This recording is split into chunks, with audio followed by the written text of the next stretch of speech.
by omitting those views, the act is good. But at the same time, the codified law is not exhaustive and complete, because the material aspects which are dealt with by old Hindu law are not defined in codified law.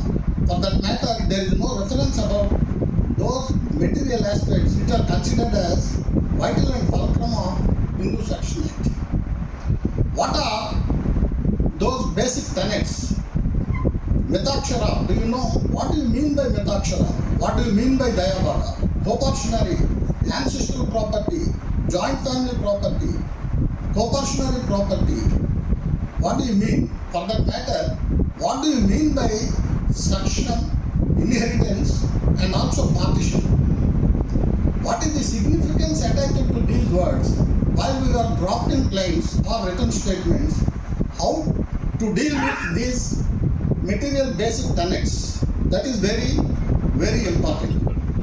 For that matter, though Section 2 of Hindu Succession Act defines who is a Hindu, it didn't define the word Hindu in strict sense of Hindu religion.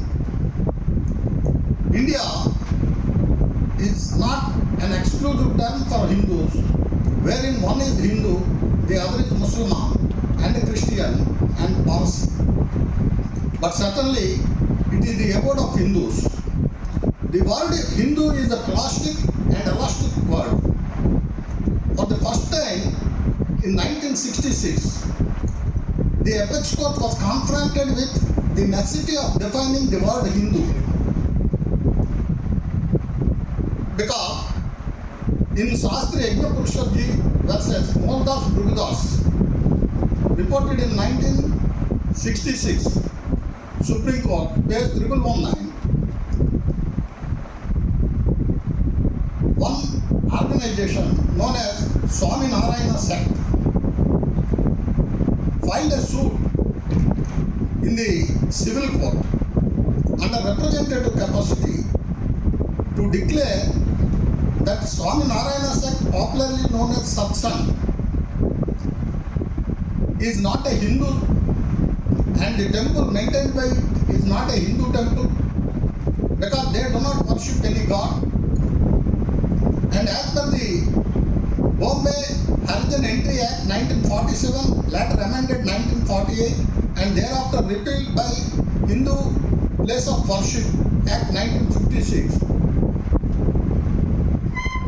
no Harijan can enter into a temple, and they sought for declaration that no Harijan can enter into a temple because it is not a Hindu temple, it is a Swaminarayana sect or a cult, Satsang cult.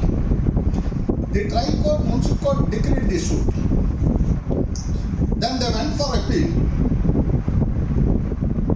In the appeal, the High Court said that though Swaminarayana sect canvasses that it is not a Hindu, but the set of religious practices followed by it, by and large, are Hindu religious set of practices, so that to all intents and purposes, Swaminarayana sect cannot distinguish itself away from Hinduism, and it is a part of Hinduism. Then the Swaminarayana sect preferred appeal to the Supreme Court. There, for the first time, the Supreme Court was constrained and countered to define who is a Hindu. The word Hindu, first of all, origination is from the word Sindhu, which is Indus Valley, popularly known as Indus Valley, flows from Punjab. That great Aryans who migrated from Central Asia through the mountains, passed to India and settled on the drained parts of the bank Sindhu, that is Indus. Persians called them Hindus. This is the origin. As per Persian language, Hindu means a group of people, a set of people living in a particular area. Then, as per His Excellency and former President Sri Radhakrishnan, he stated that the word Hindu had no cradle sense and it has geographical sense. It means, cradle sense means a religious sense. The word Hindu has no religious sense. It has only geographical sense. Tribes, savages, half civilized people, civilized Dravidians and Vedic Aryans, all are Hindus because they are the sons of the same soil.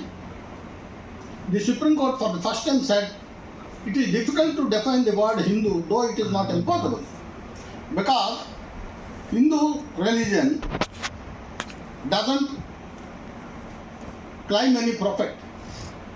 It doesn't worship any one particular god. It doesn't subscribe to any one particular dogma. It doesn't believe in one particular philosophy. And it doesn't follow one set of religious practices. So, Hinduism means a way of life. It is not a religion. For the first time in 1966, the Honorable Apex Court said that Hinduism is not a religion and it is a way of life. Then, coming to the source of Hindu law. What are the sources of Hindu law? Can you say? Vedas, Shruti and Smruti. Vedas consists of Shruti and Smruti and customs. They are the sources of law. Veda doesn't deal with a legal jurisprudence. It deals with eternal things, not ephemeral things. So, it is not conducive in any way to develop legal jurisprudence, especially the Section Act. But Smrutis, which deal with temporary things and temporary truths, are considered as Dharmasastras of Hindu law, and they are considered as foundation of Hindu law. And the persons who did research and who made efforts on shedding light on the Smrutis are called as Smrutikas. Yajnavalkya Smruti, Narada Smruti, Manu Smruti. Then what do you mean by that? Consequently, two schools sprang up from their works. One is Mitakshara and the other is Dayabhaga. Well, what do you mean by Mitakshara? What do you mean by, we often use the word Mitakshara. Whenever you write a plain or a statement, it's brief compendium on the works done by Yajnavalkya regarding Smrutis. It is not a school. Then Dayabhaga, it is also a precise or brief compendium on the works done by Jimutavahana, a Smrutika. Then the differences between Mitakshara and Dayabhaga. Dayabhaga is applicable to only West Bengal, whereas Mitakshara has a sovereign seize over the entire India. Because the consanguine relationship or blood relationship is the topmost priority in Mitakshara law.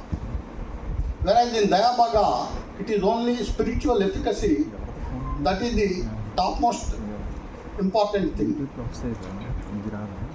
A son gets right by birth in Mitakshara, whereas son doesn't get right by birth in Dayabhaga. He gets right only after the death of his father. Community of blood is not important in Dayabhaga. Community of blood is important in Mitakshara.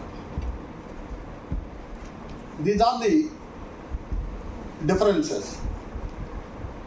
Then, what do you mean by succession? And what do you mean by inheritance?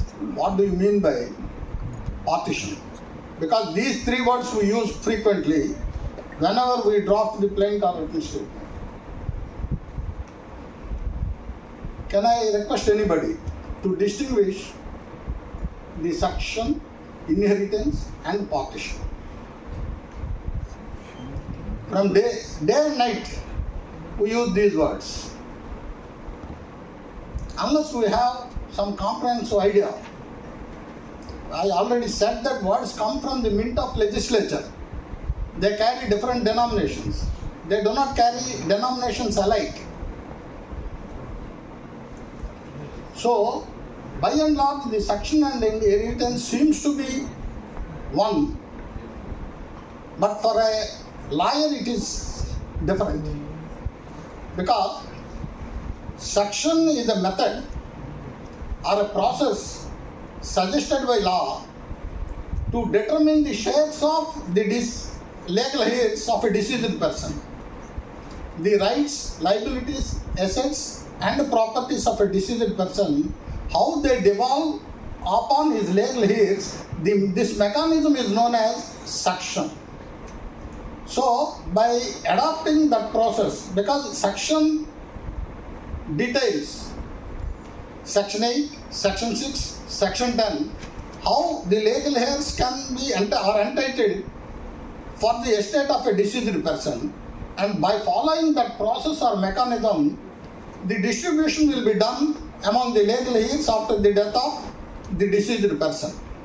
So it is a process to reckon the shares of a deceased, legal heirs of a deceased person, whereas inheritance means actual receiving of the property by putting the legal heirs into the possession of the property. So suction doesn't mean actual receiving of the property of a deceased person, whereas inheritance means actual receiving of the property of a deceased person by each shareholder or by each legal heir. So whenever you use the word in the plain that is succeeded to the property of a deceased person, it is a different thing. That partition is not yet done and the property is not physically handed over to the legal heirs. But when we use the word, the plaintiff inherited the property, it means that he received the share of the deceased person and he is in physical possession of the property. Then what do you mean by partition? Determination of the shares within the legal heirs of the. That is suction. As I already said, determining and distribution of shares, how a property, the distribution of property can be determined and distributed is known as suction. And actual receiving of the property by the person eligible is known as inheritance.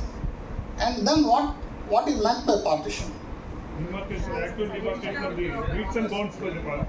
Not only physical delivery of the property, but transfer of ownership, which is an exception to Indian Registration Act. So it need not be registered.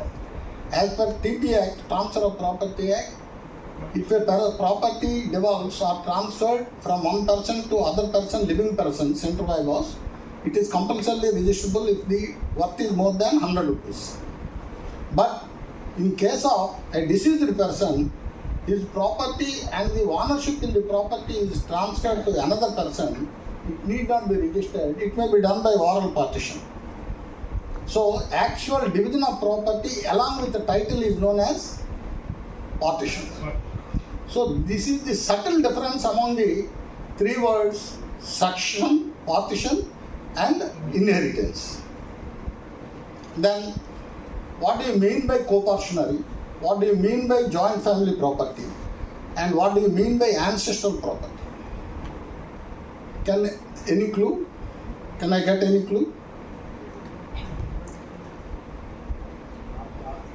Shut all your inhibitions, otherwise it becomes mono-action. We are using the word co-portionary, we are using the word joint family property, and also we are using the word ancestral property.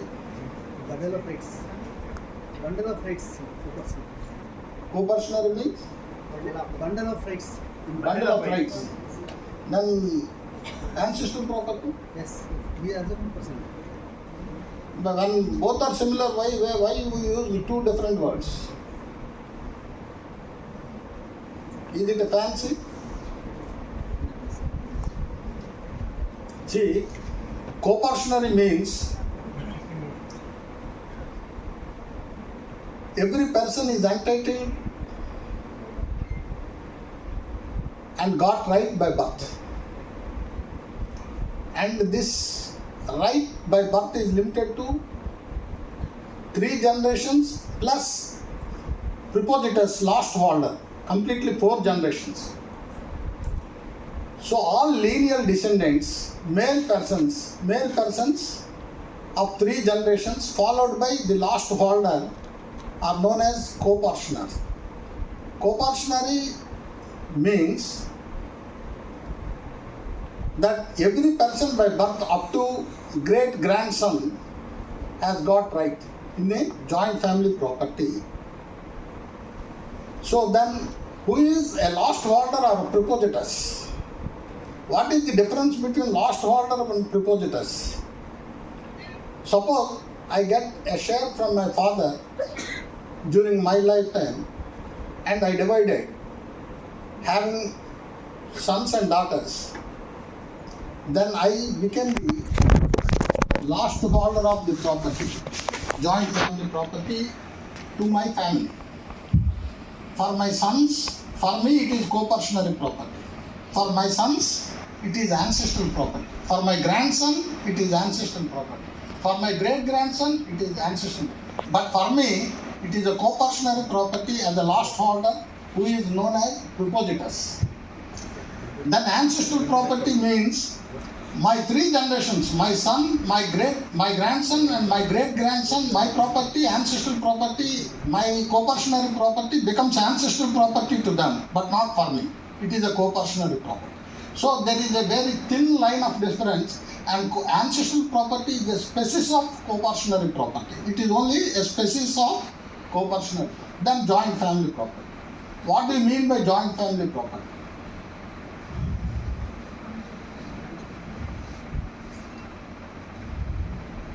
Silence amounts to violence sometimes.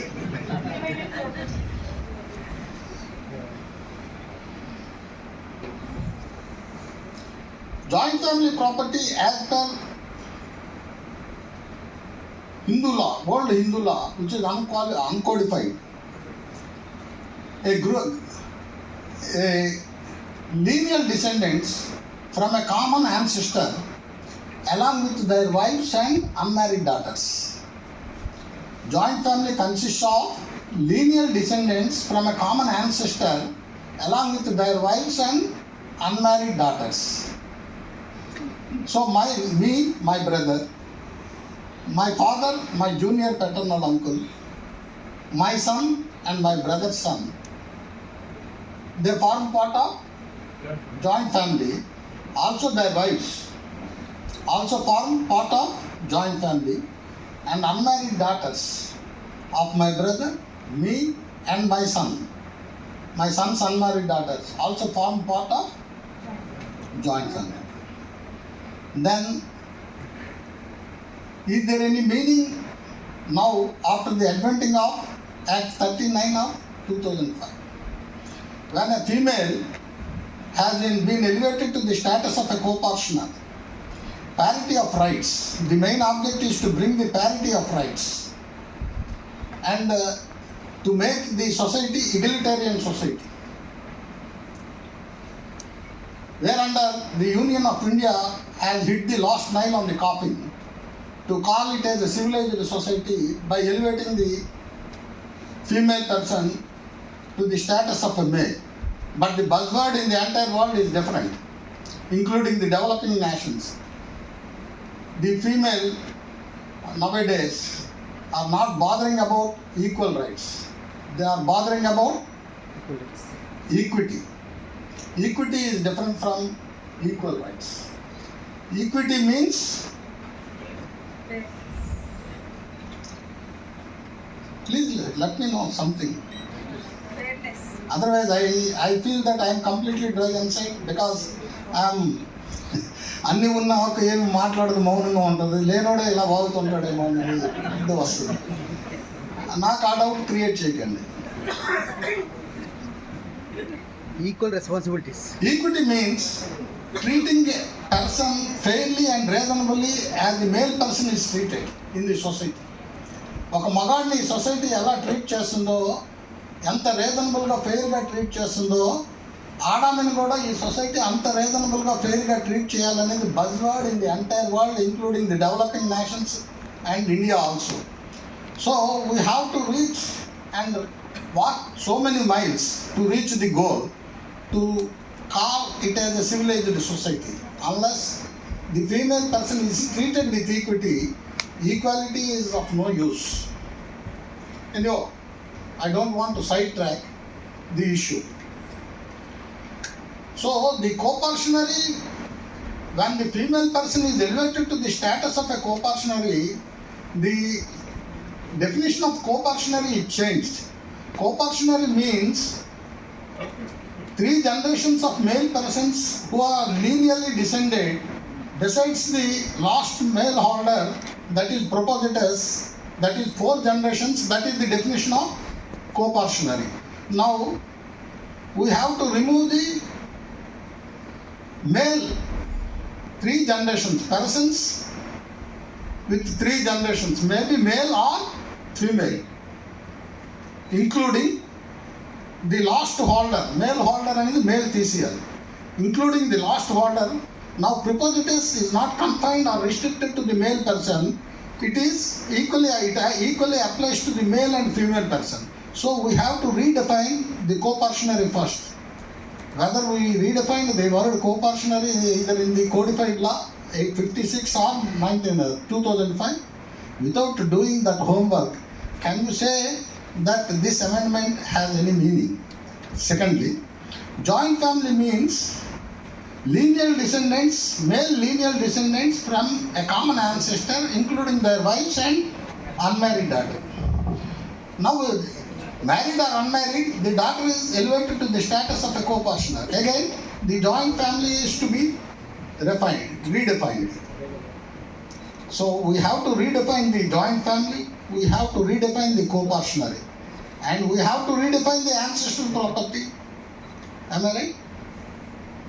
Whether it is done in the law, codified law, how many of us recommended about it to the law commission? When the law commission came, sir, this is the grey area. Unless you define these words, unless you define the joint family, unless you define the co-portionary, unless you define the ancestral property, the codified law becomes meaningless. So that is one aspect. Now, you know, in 2015, the Supreme Court pronounced a judgment in Pulavati case, which has become a sheer red herring or misconception of law. Why the apex court or the high courts have been committing errors for the last 70 years while interpreting the words and also while deciding the suits for partitions. Why? It requires a lot of homework. Every time, whenever a judge is to decide a partition suit, he must go through the basic tenets of Hindu Section Act. So also a lawyer, whenever he has an occasion to draft a plaint, he has to go through the basic tenets of Hindu Section Act. Unless that homework is done, if you are in a hurry mood, this type of misconception is bound to creep in your judgments. So what are the basic elements involved in Pulavati case is, Pulavati filed a suit for partition against his brother Prakash in Belgaum in 1992, Karnataka. Her father Chandrasekhar Upadhyay died in 1988. 4 years thereafter, she filed a suit for partition on the file of Civil Judge Senior Division, Belgaum. She contended that as per the state enactment on par with NTR Act 1985, a state enactment was also made in Karnataka, followed by the Amendment Act in Andhra Pradesh, and the daughter is also a co-portioner, and so that she is entitled for a share in both the self-acquired and ancestral property of his deceased father. While the matter was pending trial, the Act 39 of 2005 came into force. Then she filed amendment petition as per Act 39 of 2005, whether married or unmarried, a daughter is equal to a son and she is entitled for equal share along with the son. But the trial court didn't consider her contention and dismissed this suit. Then he preferred appeal. She preferred appeal. The High Court said that forget about Act 39 of 2005 is retrospective or prospective. But as per the decision of the Honorable Supreme Court in Geta versus Shaker, the amended law is applicable to the pending cases so that she is entitled for a share and the suit, the decree passed by the trial court is set aside. Then Prakash preferred appeal, second appeal to the Supreme Court. There the Supreme Court, in the contention of the plaintiff is that as per subsection 5 of section 6, the partition must be registered one. Unless it is registered or a decree of partition is granted by a court, it can be deemed that there is no partition, and so that I am entitled for a share. That is Palavati's contention. Then the defendant contested, no, there is a partition by operation of law. Because when my father died in 1988, I am only the legal male person who is a co-partner, so that the partition, notional partition is deemed to have taken place, and the partition is by operation of law, and it is not covered by subsection 5 of section 6 of Act 39 of 2005, and so that I am alone entitled for share and not my sister. Then she contended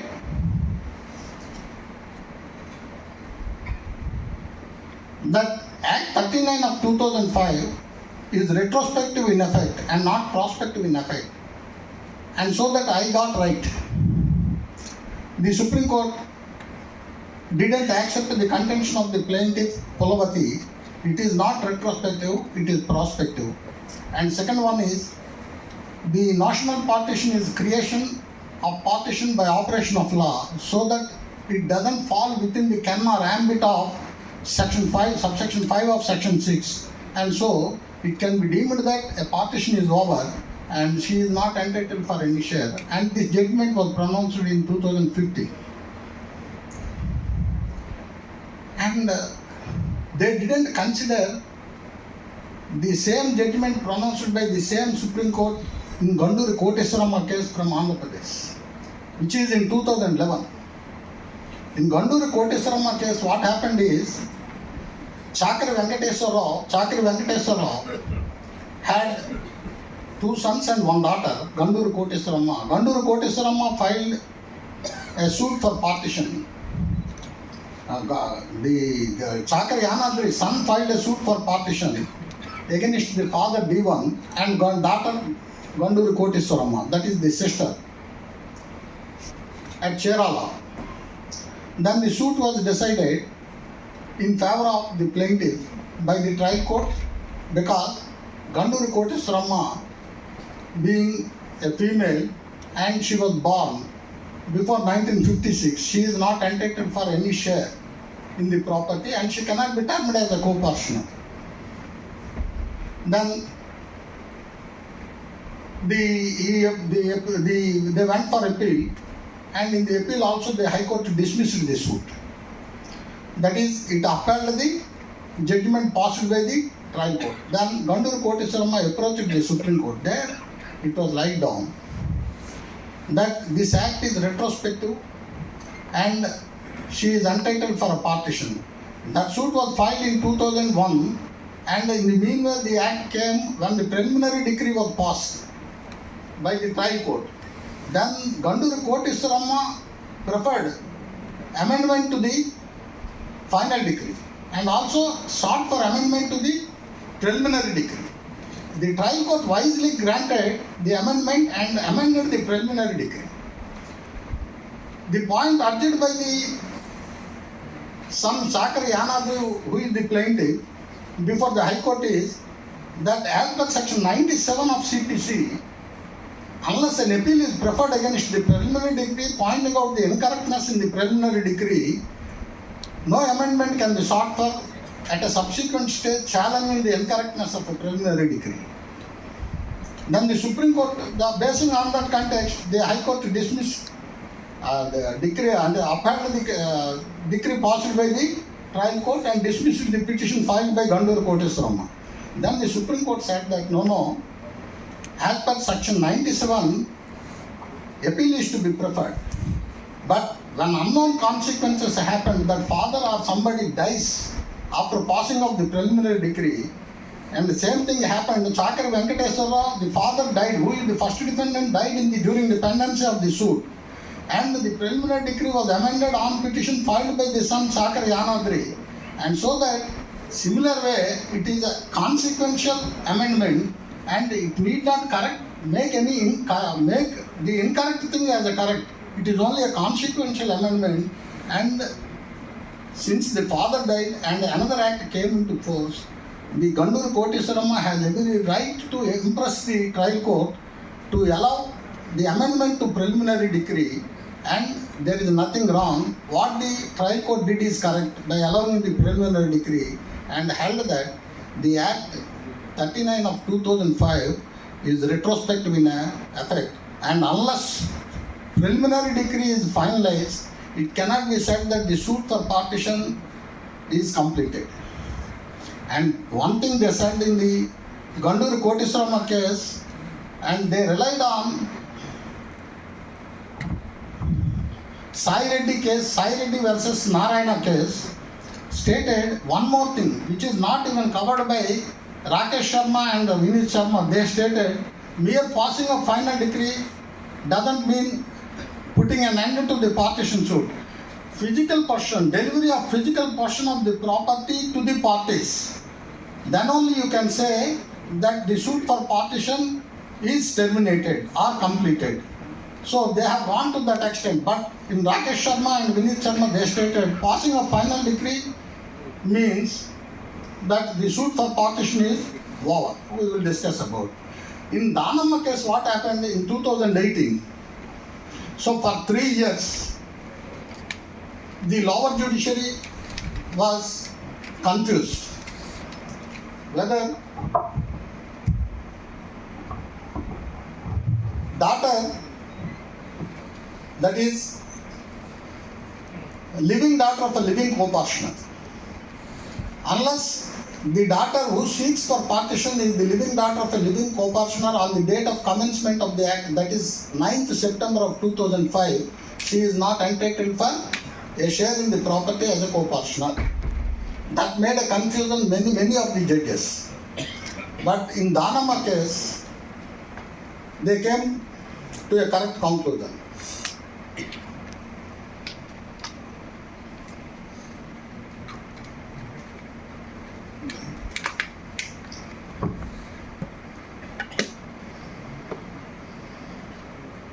Danamma is the daughter of Gurulingappa Savadi, and Gurulingappa Savadi, the propositor's last male holder. He had 2 sons and 2 daughters. The 2 sons are Kumar and Vijay, Arun Kumar and Vijay, and the son of Arun Kumar by name Amar filed a suit for partition by showing his father and junior paternal father, paternal uncle, and the maternal aunts, Danamma and another, as defendants. The trial court decreed the suit, stating that Danamma is not entitled for a share. Then they preferred appeal to the High Court. High Court also confirmed the judgment of the trial court. They preferred second appeal to the Supreme Court. Then the Supreme Court decided that she need not be a living co-partner or living daughter of a living co-partner.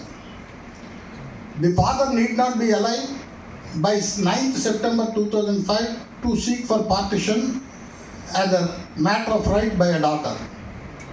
And the amended law is retrospective in effect. And the partition said to have been, national partition said to have been taken place by operation of law is a misconception.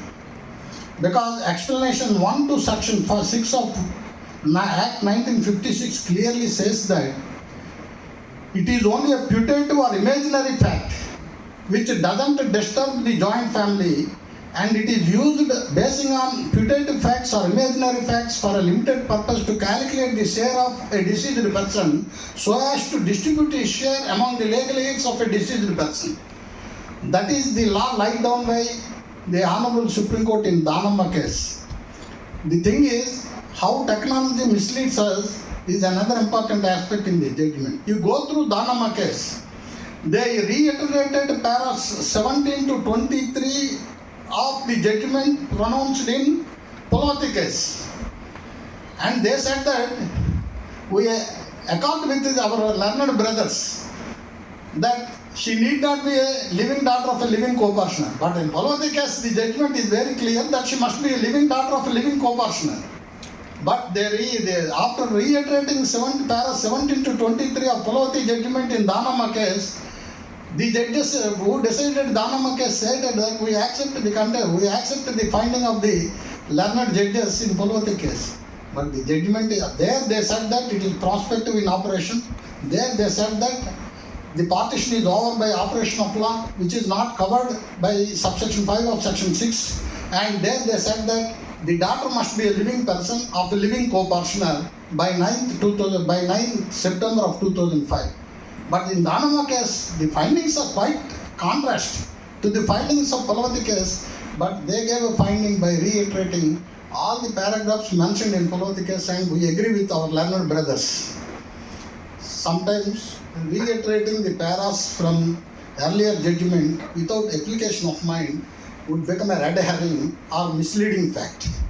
Be careful it. So the law is over. Now, all the judgments in a batch of repetitions, 12, if I am subject to correction, are decided by the Supreme Court all over India. In Rakesh Sharma case, Vinit Sharma case versus Rakesh Sharma case. What is the law emerged therein is that the daughter need not be a living daughter of a living co-partner. So even if the father dies before 9th September 2005, the daughter is entitled for a share, because co-partner means a co-partner has got right by birth, irrespective of father is alive or not. So they based on that definition, co-partner definition. The second one is that operation of law of partition is unknown to Hindu Section Act. What explanation 1 to section 6 says is that national partition basing on putative facts or imaginary facts only for limited purpose to reckon the share of deceased person so as to redistribute that share among the legal heirs. The third one is that moral partition should be out and out rejected unless it is supported by a public document. The fourth one is, unless final decree is drawn in a suit for partition, it cannot be said that the suit for partition is completed. These are the major things that were pronounced by the Honorable Supreme Court by 3 judges, Arun Mishra and others, 3 judges. So these are the important facts. Now, what are the incidents of co-partnership? Because the entire Rakesh Sharma judgment based on co-partnership definition. Incidents of co-partnership.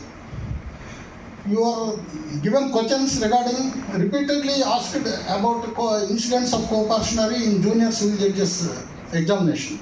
What are the incidents of co-partnership?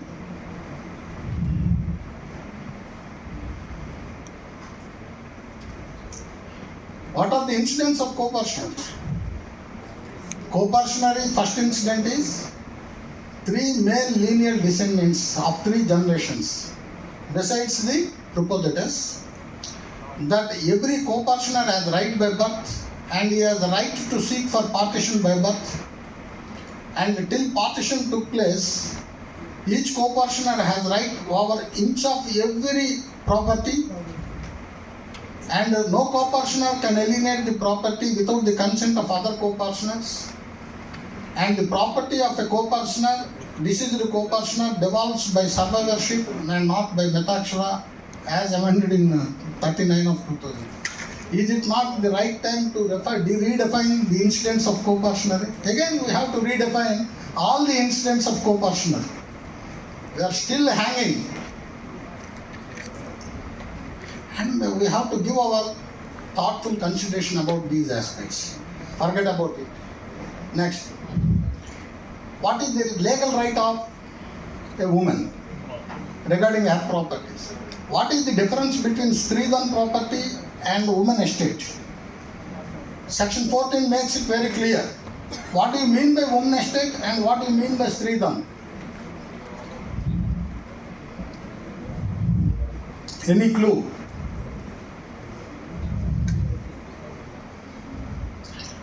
So woman estate is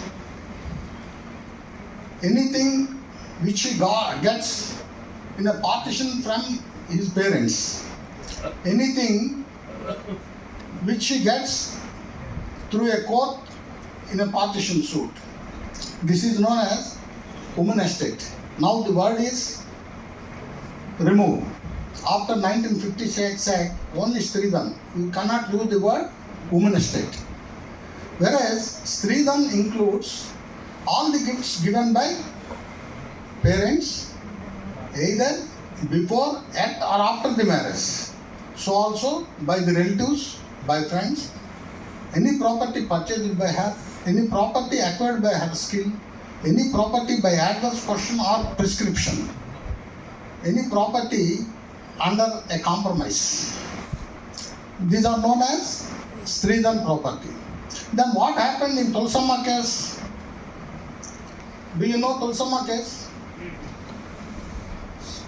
Why Tulsamma is denied a share by the High Court, Andhra Pradesh High Court, when the magistrate has granted a share, when the first appellate court, district court has granted a share to Tulsamma?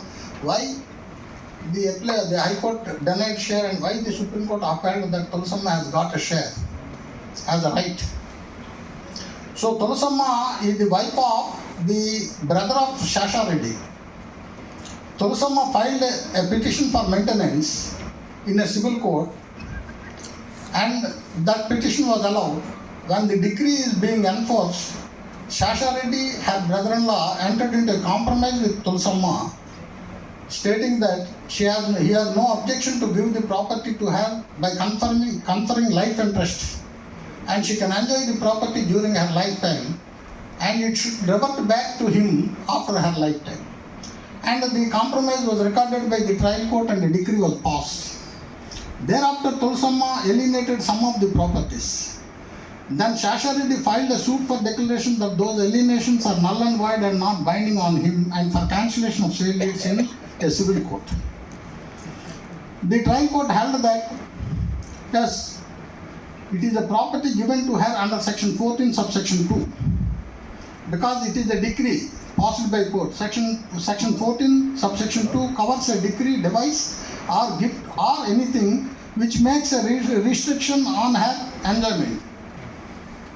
Then the matter went for appeal to the district court. District judge said that it is a decree and a compromise, recognizing a pre-existing right, and it was given in lieu of maintenance. So section 14 explanation to section 14 clearly says that any property given during partition, any property inherited by her from her parents, which is woman estate, now it is in Stridhan, and any property in lieu of maintenance or areas of maintenance, and any property acquired by her skill, all these 7 aspects which I stated before that Stridhan property are covered in the explanation. And so it is by recognizing her pre-existing right, the suit was the compromise was drawn and it was decreed. It doesn't fall within the ambit of subsection 2 of section 14. It falls within the ken of explanation to subsection 14, subsection 1 of section 14. So she is entitled to alienate the property. Then the matter went to High Court. High Court said no, it falls within the ambit of section 14 subsection 2 and dismissed the suit. Then they knocked at the door of the Honorable Supreme Court, and the Supreme Court for the first time stated there a beautiful contention was raised by both the parties. Shasha Reddy argued that my brother died before 1937. By that time she had no limited right. Forget about absolute rights, 1956. She is not even entitled for a limited right because my brother died in 1937 and she has no right for maintenance during those times. And she was born before 1956. So she is not a co-partner, nor she is a member of joint family. Because prior to 1937 she is not considered as a member of family. But the Supreme Court gave beautiful expression in Sastric law, in old law, in Sastric law, it is the duty of the Karta or manager to maintain all the unmarried daughters and widows. So her right of maintenance is recognized by Sastric law. When her right of maintenance is recognized, though no charge can be created in the property, she can enforce her right of maintenance against the property.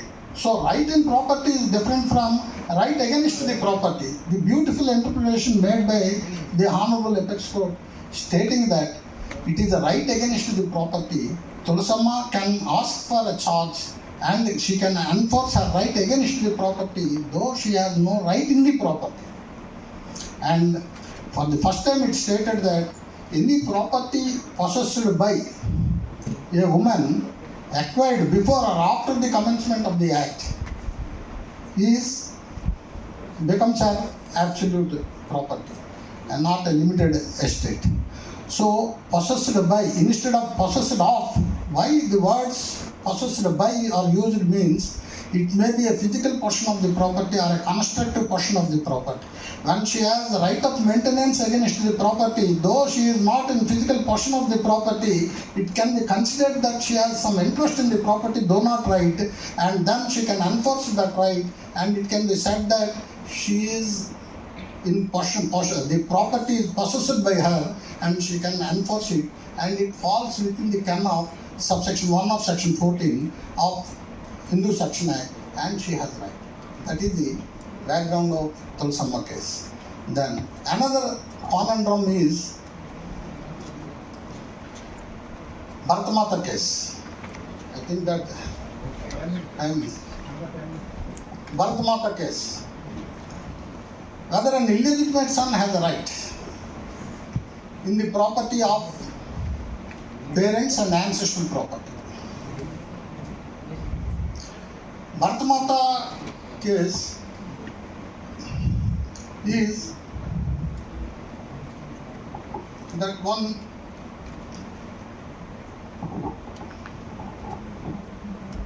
very Mariamma filed a suit for partition against the Rangammal said to have been the captain mistress of his brother Muthu Reddyar.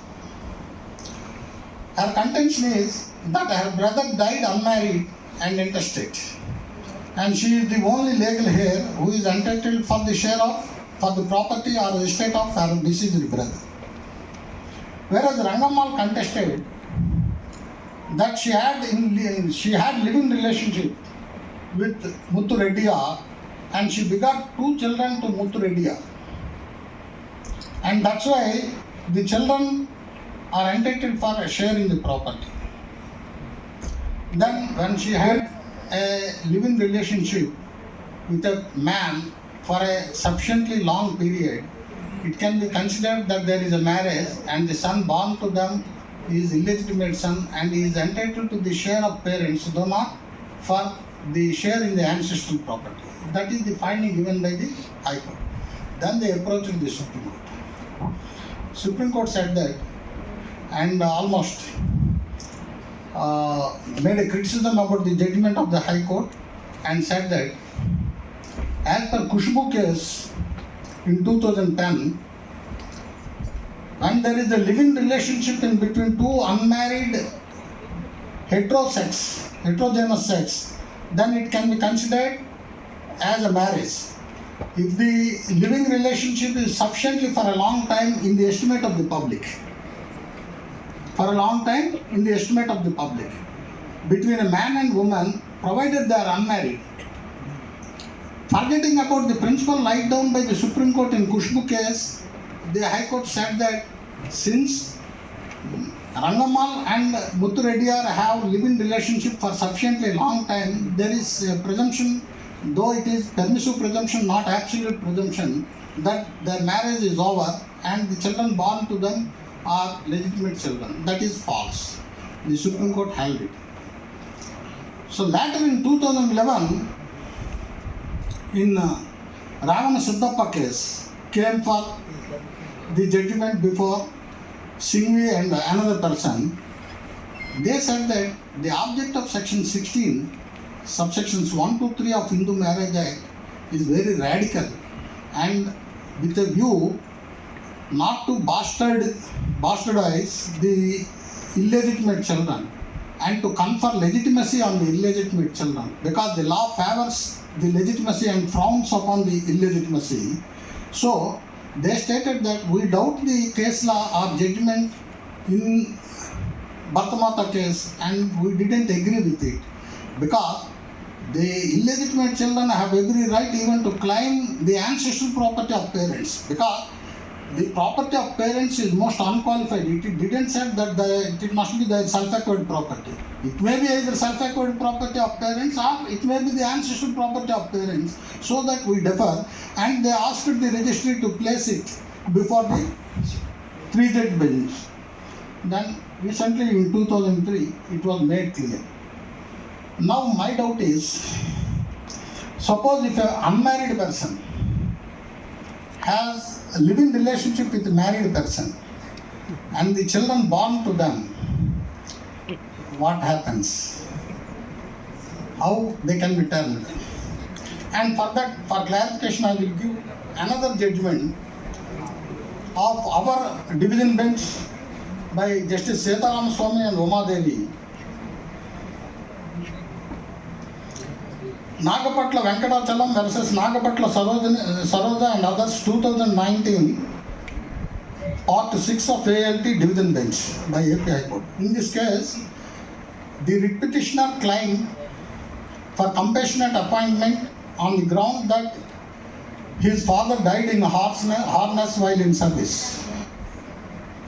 He said that his father married his mother and it is a legally wedded marriage, and during their lawful wedlock he was born to them. But he failed to place any record, but the record shows that he is the son of deceased employee. And the record shows that his mother had living relationship with the deceased employee. Then even on the ground that he is illegitimate son, he sought for compassionate appointment. Our High Court dismissed the petition, having accepted his contention undoubtedly. He was born to his mother when his mother was in living relationship with deceased father. Why he dismissed it? Because you have to read section 11 in conjoint with section 16, subsections 1 to 3. Any child born out of void or voidable marriage, though he becomes illegitimate, he is a legitimate son for all the purposes of partition. So there must be a marriage. There must be a marriage.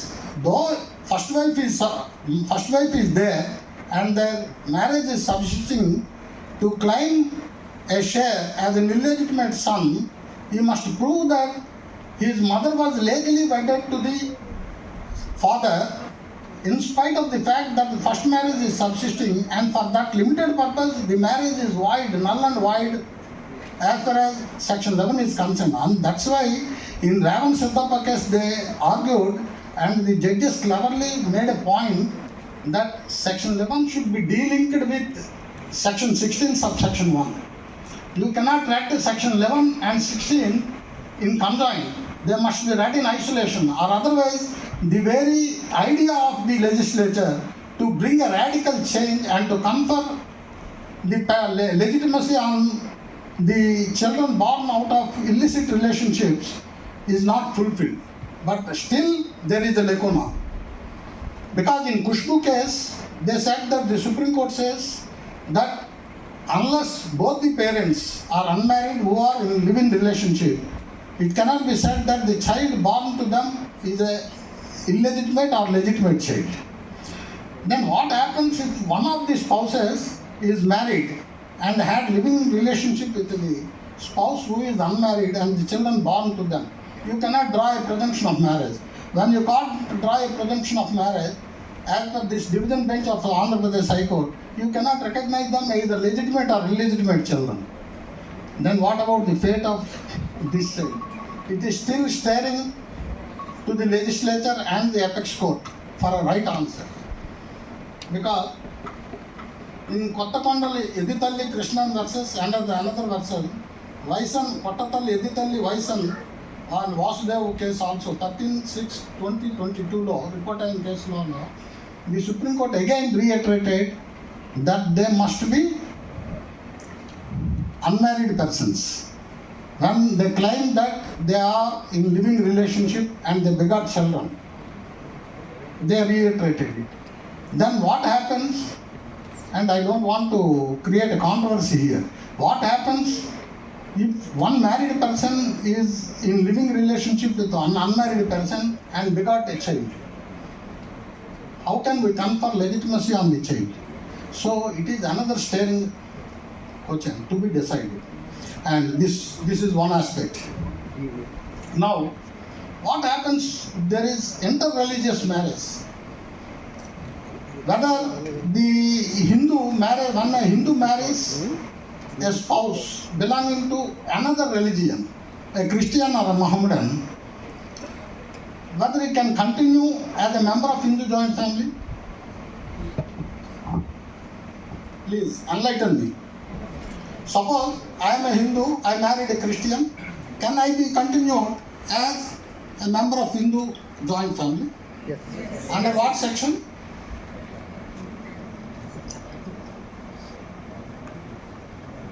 You can ask me under which section you are not entitled.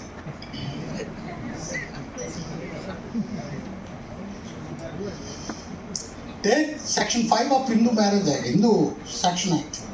Section 5 Hindu Section Act says that the provisions are not applicable in case of a marriage under Special Marriage Act. Section 21 is a bar, 21A is a bar.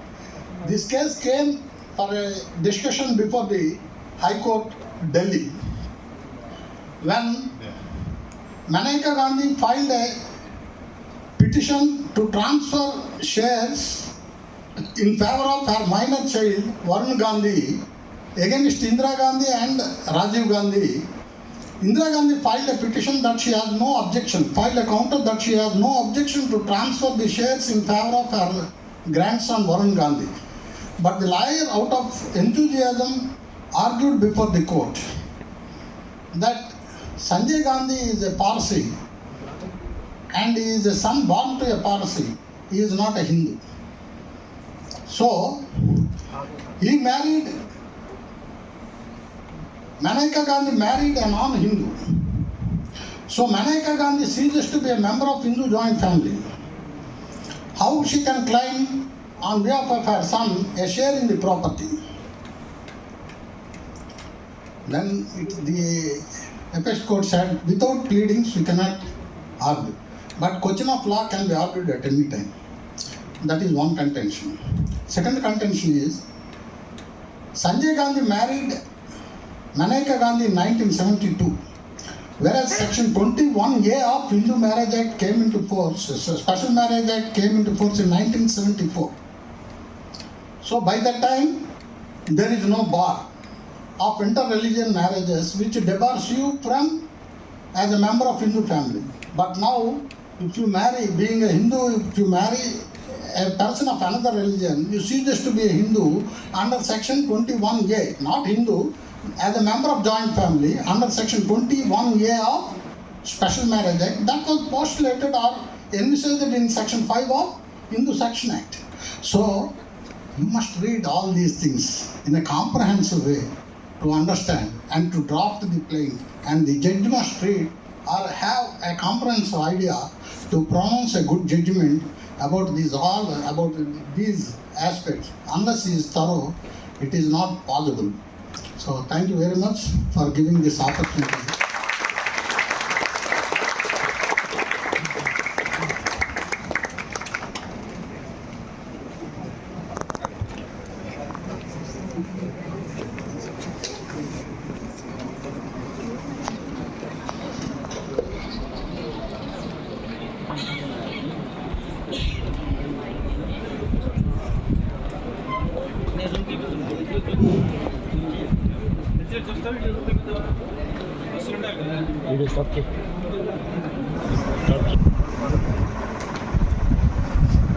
Vignan university నుంచి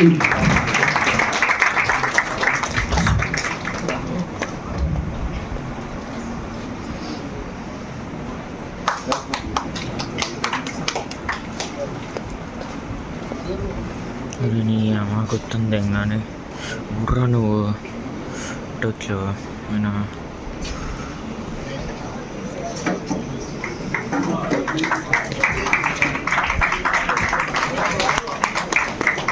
అభినవ్ గారు Vignan faculty